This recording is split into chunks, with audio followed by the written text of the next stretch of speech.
Good morning friends. तो आज हम चेक करेंगे वोल्टास बेको के इन्वर्टर फ्रिज में कि हमारा अगर कंप्रेसर काम नहीं कर रहा है तो उसमें क्या क्या चीज हो सकता है। Compressor, PCB, main PCB, communication, वो सारी चीजें हम चेक करेंगे। चलिए स्टार्ट करते हैं। तो फ्रेंड्स सबसे पहले हमको चेक करना है मेन वोल्टेज। पावर प्लग को निकालना है।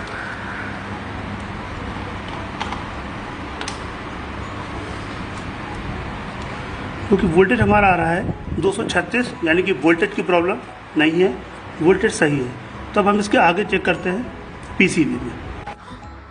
ये स्क्रू है, हमको इस स्क्रू को पहले खोलना है।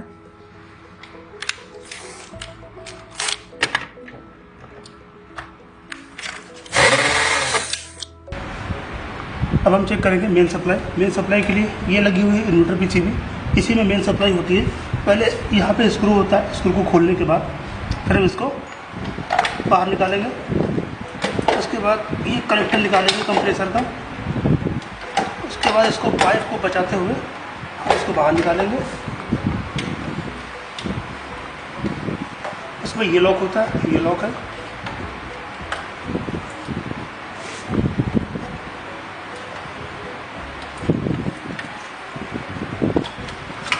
ये खुल जाएगा इसे। अब हम चेक करेंगे मेन सप्लाई जो कि इन्वर्टर बोर्ड में आती है। ये उसका कनेक्टर है। अब देखेंगे हम मीटर में, जैसे कि वोल्टेज आपको शो हो रहा है 237, यानी कि हमारा पावर कॉर्ड सही है। अब यहाँ पे चेक करने से हमें आपको सावधानी रखनी है कि ये कनेक्टर दोनों पास में है, आपस में शॉर्ट नहीं होना चाहिए। अब हम चेक करते हैं आगे, जो यहाँ से आउट सप्लाई जाती है मेन बोर्ड को, तो उसका कनेक्टर ये रहा। इसको चेक करने के लिए हम, जैसे कि यहाँ पे भी वोल्टेज आ रहा है 237, यानी कि हमारा यहाँ से आउट हो रहा है। चलिए अब हम चेक करते हैं कि यहाँ से जो आउट हो रहा है ये हमारे मेन पीसीबी में जा रहा है कि नहीं। अब इन्वर्टर पीसीबी से जो मेन पीसीबी को सप्लाई आती है, इसको चेक करने के लिए हमको इसको खोलना है।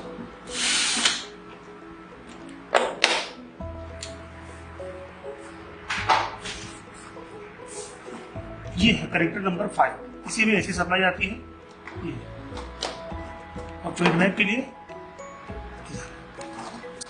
अब हम चेक करेंगे जो इन्वर्टर बोर्ड से सप्लाई आई है, मेन सप्लाई इस पे आती है। जैसे आपने उसमें देखा होगा वहां पे भी ब्लू और ब्राउन वायर था, तो ये हमारा इन सप्लाई है। अब यहाँ पे हम चेक करेंगे एसी बोर्ड पे।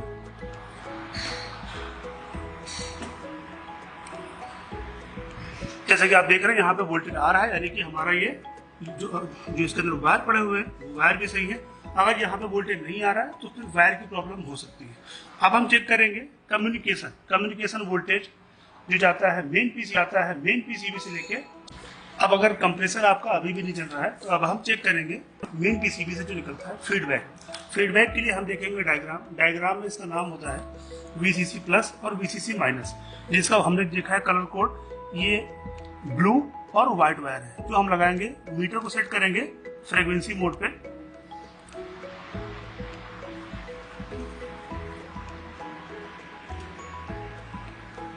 जैसे कि भाई आप देखिए ये आ रही है 150 हर्ट्ज, यानी कि ये आपका 50 से लेके 150 के बीच में फ्रीक्वेंसी आएगी। फ्रीक्वेंसी आ रही है यानी कि हमारी मेन पीसीबी अपना काम कर रही है, फीडबैक निकाल रही है। अब हम चेक करेंगे नीचे इन्वर्टर पीसीबी। जैसा कि हमने अभी ऊपर चेक किया मेन पीसीबी का कम्युनिकेशन, और देखिए अभी हमने इसका वायर निकाल रखा हुआ है, कंप्रेसर से कनेक्ट नहीं है। अभी हमने मेन पीसीबी का चेक किया है। अब हम चेक करेंगे इन्वर्टर पीसीबी का कम्युनिकेशन फ्रीक्वेंसी पे। देखिए यहाँ पे भी सेम आ रहा है 150 हर्ट्ज, यानी कि कम्युनिकेशन वोल्टेज पीसीबी अपना सही निकाल रही है। अब इसके आगे की टेस्टिंग करते हैं। ये कनेक्टर है कम्युनिकेशन का। अब इसको हम सेपरेट करके अलग से चेक करेंगे।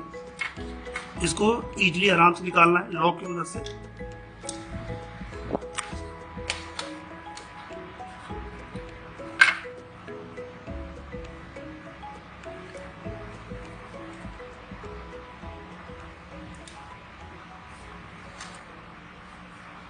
यहाँ पे भी आ रहा है 150 हर्ट्ज, यानी कि वायरिंग भी सही है और मेन पीसीबी अपना काम। अब हम चेक करेंगे UVW पे सप्लाई, जो कि इन्वर्टर पीसीबी से जाती है। हमने पावर ऑन किया, हमने अपना मीटर सेट कर दिया है AC रेंज पे। अब हमको UVW पे सप्लाई चेक करने के लिए हम एक ले लेंगे यहाँ से न्यूट्रल, हमने ले लिया न्यूट्रल। अब ये बारी बारी से हम चेक करेंगे। 18 वोल्ट, 19, जैसे कि आपने देखा तीनों पे सेम वोल्टेज आ रहा है, यानी कि UVW पे सेम सप्लाई ये निकाल रहा है। अब यहाँ पे वोल्टेज कम इसलिए है क्योंकि ये कनेक्टर निकला हुआ है। अब हम UVW की सप्लाई को इस जिग की मदद से चेक करेंगे। ये सिंपल जिग है, इसमें 3 इंडिकेटर लगे हुए हैं और ऊपर के तीनों वायर आपस में शॉर्ट है और ये अलग अलग 3 वायर है ये। अब हम लगाएंगे ये, इसको आप कहीं पे भी लगा सकते हैं।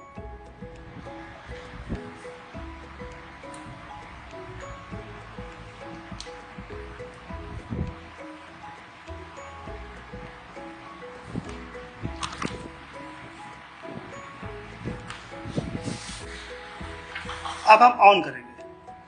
अब इसको आपको बहुत ध्यान से देखना है। जिग पे लाइट, जैसे कभी आपने देखा LED जल गई। अब हमारा ये हो गया कि पीसीबी का जो सेक्शन है वो सही है, लेकिन अभी हम ये नहीं कह सकते कि कंप्रेसर ही खराब है। अब इसके लिए हमको क्या करना है, हमको करना ये है कि कंप्रेसर की सारी गैस को निकाल देना है। उसके बाद कंप्रेसर को हमको खाली चलाना है। अगर कंप्रेसर उसके बाद खाली चल गया, इसका मतलब है कि सिस्टम में कहीं पे चोकिंग थी, कंप्रेसर की प्रॉब्लम नहीं है। तो आप इन आसान स्टेप्स की मदद से आप पीसीबी, कंप्रेसर, इन्वर्टर पीसीबी सारी चीज़ें आप चेक कर सकते हैं। अब हम चेक करेंगे कंप्रेसर। कंप्रेसर चेक करने के 2 तरीके होते हैं। एक हमारा तरीका होता है लाइव टेस्टिंग, एक होता है कोल्ड टेस्टिंग। अब हम चेक करेंगे कोल्ड टेस्टिंग। जैसे कि आप देख, ये इन्वर्टर कंप्रेसर है, यहाँ पे इसकी 3 वाइंडिंग होती है UVW। अब यहाँ पे जगह कम है, उसके लिए हम इसका एक कनेक्टर यूज करेंगे। ये हिस्सा लगाएंगे वाइंडिंग्स पे, वाइंडिंग्स पे लगा दिया। अब हम मीटर को सेट करेंगे ओम्स की रेंज पे। ये आ गया ऑटो ओम्स की रेंज। अब हम बारी बारी से इनमें चेक करेंगे। पहले हम चेक करेंगे ब्लू और ब्राउन पे।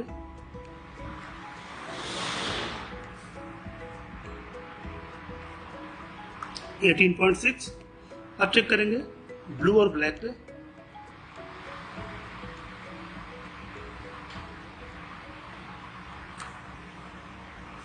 $19.1। अब हम चेक करेंगे ब्राउन और ब्लैक पे।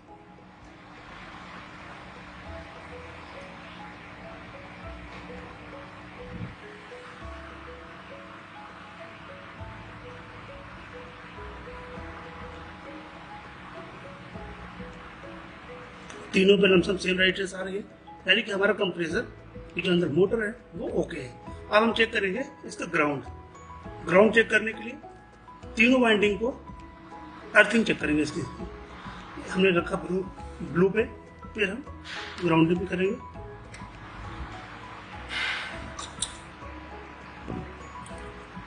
फिर देखेंगे मीटर को,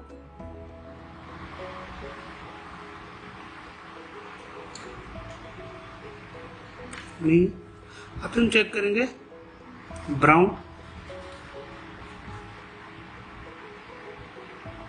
ओके है, फिर ब्लैक,